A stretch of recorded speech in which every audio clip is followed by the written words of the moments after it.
Reka tubifurize ibihe byiza bakunzi babiza TV Rwanda mwese mwongeye kwirirwa tubifurize ibihe byiza kandi tubaye ishya n'ihirwe mu byo mukora ndetse no mu byo munyuramo byose. Icyo twifuza ni amahoro n'urukundo, ikindi kandi twifuza ni iterambere kandi iterambere kuri buri munyarwanda wose. Wigeze umenya amateka cyangwa se wumva ibikorwa bitandukanye bijyanye na Kiliziya Gatolika mu Rwanda? Ibikorwa by'urukundo, ibikorwa byo gutabara, ibikorwa byo kunga ubumwe n'amahoro, ibikorwa kandi byo gufasha imfubyi ndetse n'abapfakazi n'ibindi bikorwa bitandukanye, cyane cyane ibikorwa by'urukundo biba bikorerwa abaturage ndetse n'abakristo muri rusange. Gusa ntabwo Kiliziya yigeze ihagarikira aho ngaho, yagiye ikorwa n'ibindi bikorwa bitandukanye, yaba ibijyanye n'uburezi, ubwo ni amashuri abanza ndetse n'ayisumbuye ndetse kandi na za kaminuza. Yagiye kandi yibanda ku bikorwa bitandukanye byo gufasha abarwayi ndetse no kubitaho aho bari hose, gutanga inka muri gira inka munyarwanda ndetse no koroza amatungo magufiya abaturage ndetse n'abandi bakristo batandukanye. Ntabwo kandi Kiliziya yigeze yinjira mu bikorwa remezo cyangwa se bitandukanye ku bakristo bayo Gatolika gusa, ahubwo yinjiye no ku bikorwa remezo bikomeye mu bandi baturage batari aba Kiliziya Gatolika. Reka uyu mugoroba cyangwa se aka kanya tuganire byinshi wamenya impamvu Kiliziya Gatolika yizihije yubile mu karere hariya Isave. Nitwa Eric Nshimiyimana, naho iyi ni Biza TV Rwanda muri kumwe, ubuvumbuzi, siyansi, ubushakashatsi bucukumbuye, imikino n'imyidagaduro, byose nta handi wabisanga atari kuri Biza TV Rwanda. Wowe komeza ubane natwe ibiganiro byacu tukugezaho bya buri munsi, ibyo wabukora byose, ibyo wabonyemo byose tuzabikugezaho mu gitondo, ku mugoroba, yaba ku manywa y'ihangu. Uri mu Rwanda mu turere tugeze kuri 30, mu ntara zigeze kuri 4 z'igihugu ndetse n'umujyi wa Kigali.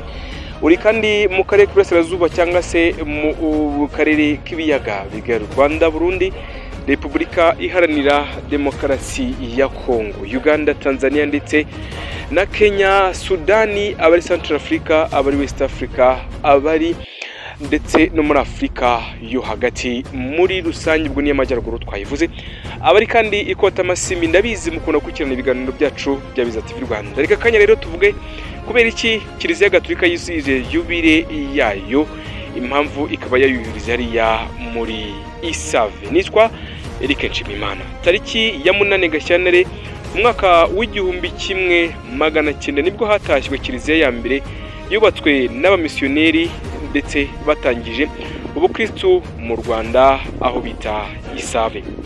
Ni kubw'iyo mpamvu rero kuri uyu wa 8 Gashyantare umwaka 2025 Kiliziya Gatolika yizihirije yubile y'imyaka 125 hariya Isave. Isave niho ubundi ubutaka bwa Kiliziya Gatolika bwaherewe umugisha, nibwo abamisiyoneri bavuze bati Isave niho hambere hagomba kubakwa Kiliziya.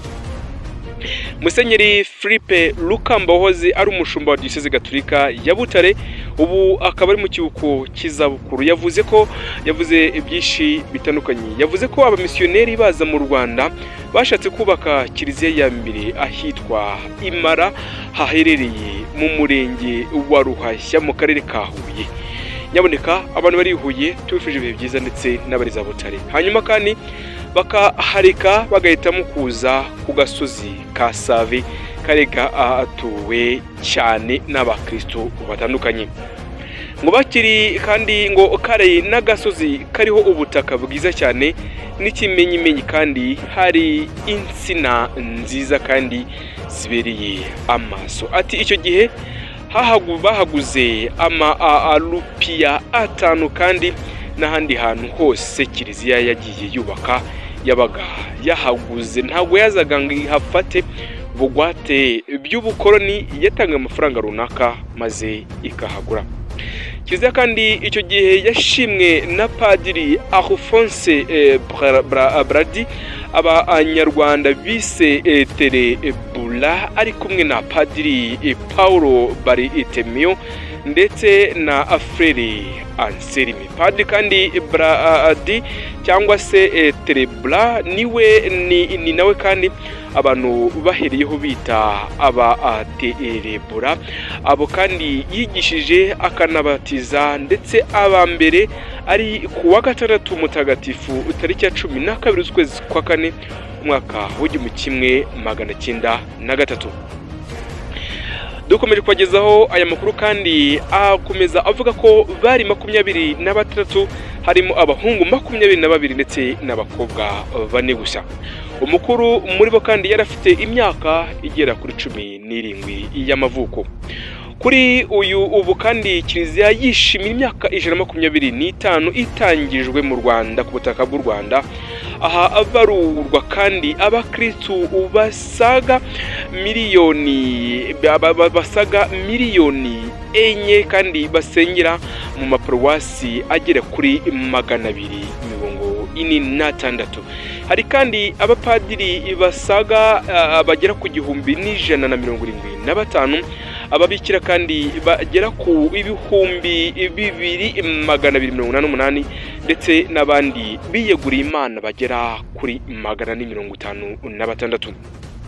Abamisiyoneri kandi bashinze Kiliziya ariko bashinga n'amashuri ndetse n'amavuriro nk'uko twabivuze haruguru. Mu Rwanda kandi Kiliziya Gatolika imaze gushinga amashuri agera ku 3938, amavuriro kandi n'inzu uzakira abashaje ndetse n'abatishoboye zigera kuri 138 ndetse n'ibitaro bigera ku 9. Barifuza ko kandi Isave hashyirwa ikimenyetso cy'uko ubukristo bwahatangiriye mu myaka yashize mu 1900 niko rabikubwiye. Padiri mukuru wa Paruwasi ya Save Medaridi Kayebambe yagize ati dukora ingendo nyobokamana zitandukanye mu Ruhango, Ikibeho ndetse na Azakabuga. Hari ndetse kandi n'ahandi abakristo bacu bajya hatemewe na Kiliziya.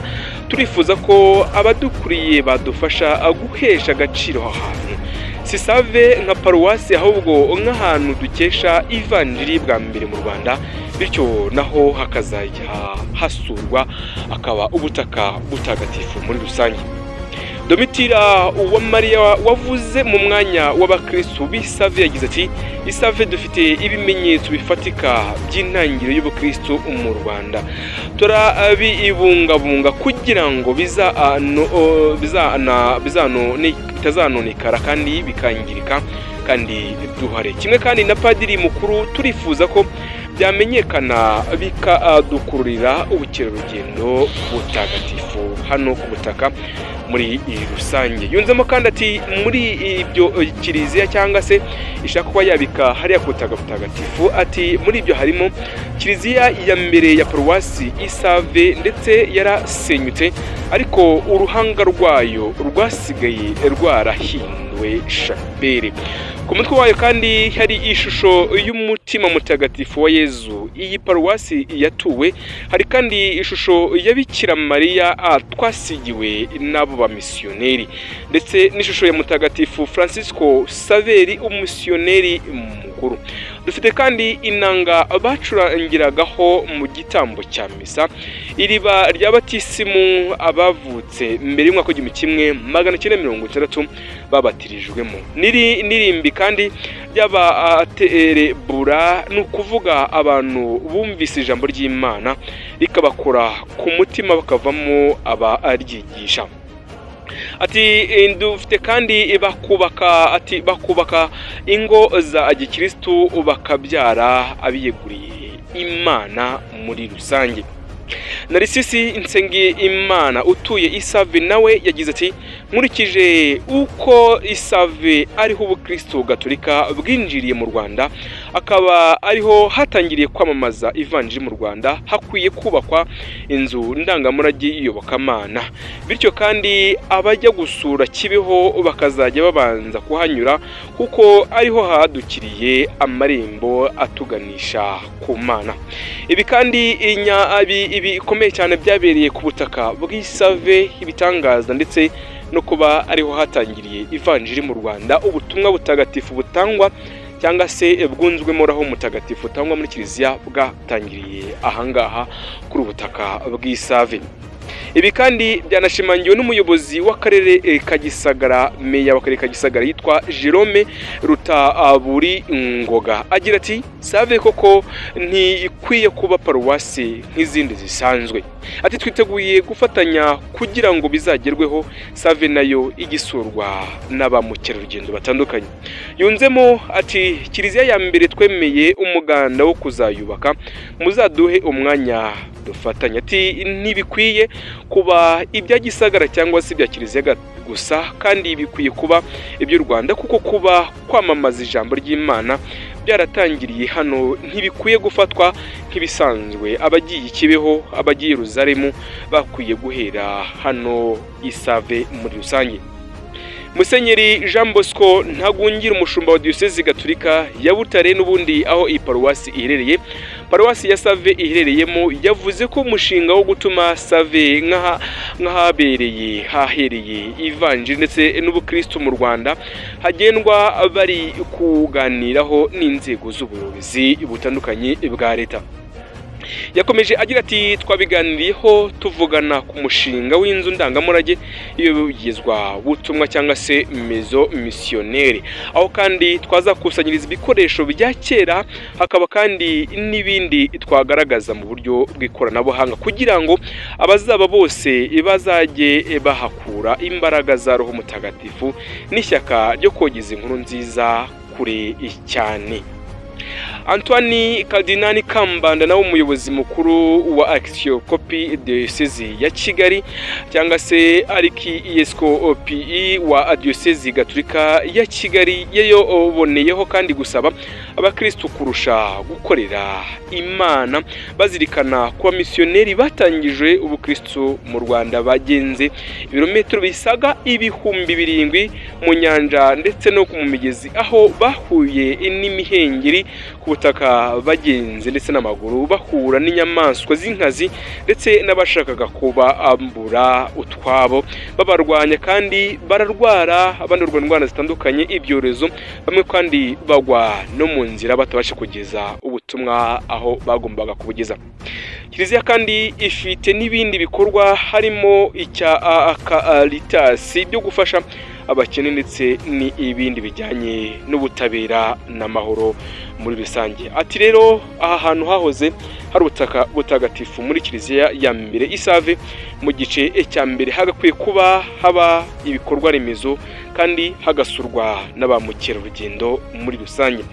Abantu rero batandukanye bari baje kuri ubutaka butagatifu Isave baje kwishimira iyogezwa butumwa ryagiye rikorerwa ahangaha ku butaka bw'Isave, nuko abamisiyoneri ba mbere bagiye batangira ubutumwa butandukanye kugeza na n'ubu ngubu iyi paruwase ikaba ikivugwa.